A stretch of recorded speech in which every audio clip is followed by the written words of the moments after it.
Selamat siang NER, selamat siang teman-teman. Baiklah, kami dari kelompok 13 akan mempresentasikan hasil diskusi kami. Dengan materi yang pertama, materi mekanisme perbendaharaan negara dan pelaporan dan pertanggungjawaban anggaran. Namun sebelumnya saya akan memperkenalkan anggota kelompok kami. Yang pertama, saya sendiri Octavia Syaonda, yang kedua Sarah Pangge, yang ketiga Cecilia Sigar, dan yang keempat Kristiani Tamawiwi. Kita masuk pada pengertian perbendaharaan negara. Dalam Undang-Undang Nomor 1 Tahun 2014 tentang perbendaharaan negara dimaksudkan untuk memberikan landasan hukum di bidang administrasi keuangan negara. Dalam Undang-Undang Perbendaharaan Negara ini ditetapkan bahwa perbendaharaan negara adalah pengelolaan dan pertanggungjawaban keuangan negara, termasuk investasi dan kekayaan negara yang dipisahkan yang ditetapkan dalam APBN dan APBD. Dalam perbendaharaan negara ini mencakup 4 bagian. Yang pertama, pejabat perbendaharaan negara, yang kedua pengguna anggaran, yang ketiga bendahara umum negara atau daerah, dan yang keempat bendahara penerimaan atau pengeluaran. Kemudian kita masuk pada ruang lingkup perbendaharaan negara. Ruang lingkup seperti tertuang dalam pasal 2 Undang-Undang Perbendaharaan Negara adalah meliputi yang pertama, pelaksanaan pendapatan dan belanja negara, yang kedua pelaksanaan pendapatan belanja daerah, yang ketiga pelaksanaan penerimaan dan pengeluaran negara, yang keempat pelaksanaan penerimaan dan pengeluaran daerah, yang kelima pengelolaan kas, yang keenam pengelolaan piutang dan utang negara atau daerah, yang ketujuh pengelolaan investasi dan barang milik negara atau daerah, yang kedelapan penyelenggaraan akuntansi dan sistem informasi manajemen keuangan negara atau daerah, yang kesembilan penyusunan laporan pertanggungjawaban pelaksanaan APBN atau APBD. Selanjutnya, fungsi perbendaharaan sejalan dengan perkembangan kebutuhan pengelolaan keuangan negara, dirasakan semakin pentingnya fungsi perbendaharaan dalam rangka pengelolaan sumber daya keuangan pemerintah yang terbatas secara efisien. Fungsi perbendaharaan itu meliputi yang pertama perencanaan kas yang baik, yang kedua pencegahan agar jangan sampai terjadi kebocoran dan penyimpangan, yang ketiga pencarian sumber pembiayaan yang paling murah, dan yang keempat pemanfaatan dana yang menganggur atau untuk meningkatkan nilai tambah sumber daya keuangan. Selanjutnya, teknis pembukuan bendahara.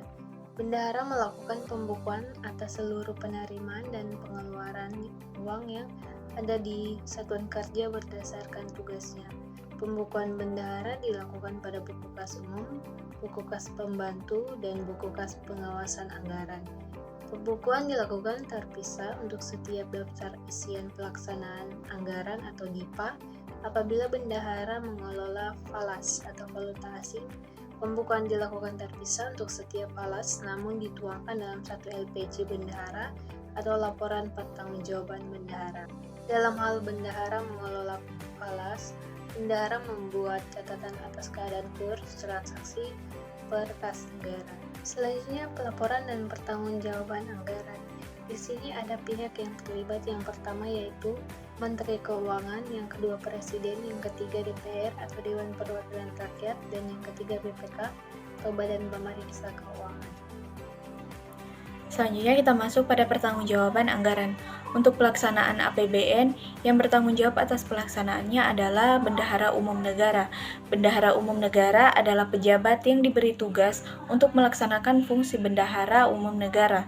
Dalam pengelolaan perbendaharaan negara, Menteri Keuangan adalah Bendahara Umum Negara. Menteri Keuangan dalam melaksanakan tugasnya sebagai Bendahara Umum Negara tersebut selanjutnya menunjukkan mengangkat kuasa Bendahara Umum Negara untuk melaksanakan tugas kebendaharaan dalam rangka pelaksanaan anggaran dalam wilayah kerja tertentu yang telah ditetapkan.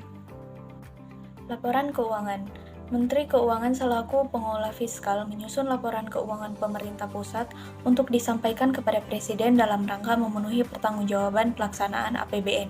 Jadi yang pertama, Menteri atau pimpinan lembaga selaku pengguna anggaran atau pengguna barang menyusun dan menyampaikan laporan keuangan yang meliputi laporan realisasi anggaran, neraca, dan catatan atas laporan keuangan. Dilampiri laporan keuangan Badan Layanan Umum pada kementerian negara atau lembaga masing-masing. Yang kedua, laporan keuangan disampaikan kepada Menteri Keuangan selambat-lambatnya 2 bulan setelah tahun anggaran berakhir. Yang ketiga, Menteri Keuangan selaku Bendahara Umum Negara menyusun laporan arus kas pemerintah pusat, Menteri Keuangan selaku Wakil Pemerintah Pusat dalam kepemilikan kekayaan negara yang dipisahkan menyusun ikhtisar laporan keuangan perusahaan negara. Baik, selanjutnya alur pertanggungjawaban APBN ke DPR. Kementerian Keuangan selaku pengelola fiskal menyusun LKPP untuk disampaikan kepada Presiden dalam rangka memenuhi pertanggungjawaban pelaksanaan APBN. Presiden menyampaikan LKPP kepada BPK paling lambat 3 bulan setelah tahun anggaran berakhir. Presiden menyampaikan RUU pertanggungjawaban pelaksanaan laporan keuangan yang telah diperiksa BPK selambat-lambatnya 6 bulan setelah tahun anggaran berakhir. UU Pertanggungjawaban Pelaksanaan APBN disetujui untuk kemudian disahkan menjadi undang-undang. Selanjutnya, komponen LKPP dan LKKL. Komponen laporan keuangan pemerintah pusat. Yang pertama, laporan realisasi anggaran. Yang kedua, neraca. Yang ketiga, laporan operasional. Yang keempat, laporan perubahan ekuitas. Yang kelima, catatan atas laporan keuangan. Yang keenam, laporan perubahan saldo. Yang ketujuh, anggaran lebih. Dan yang terakhir, laporan arus kas. Selanjutnya, laporan keuangan kementerian atau lembaga. Yang pertama, laporan realisasi anggaran. Yang kedua, neraca laporan operasional. Yang ketiga, laporan perubahan ekuitas. Dan yang keempat, catatan atas laporan keuangan.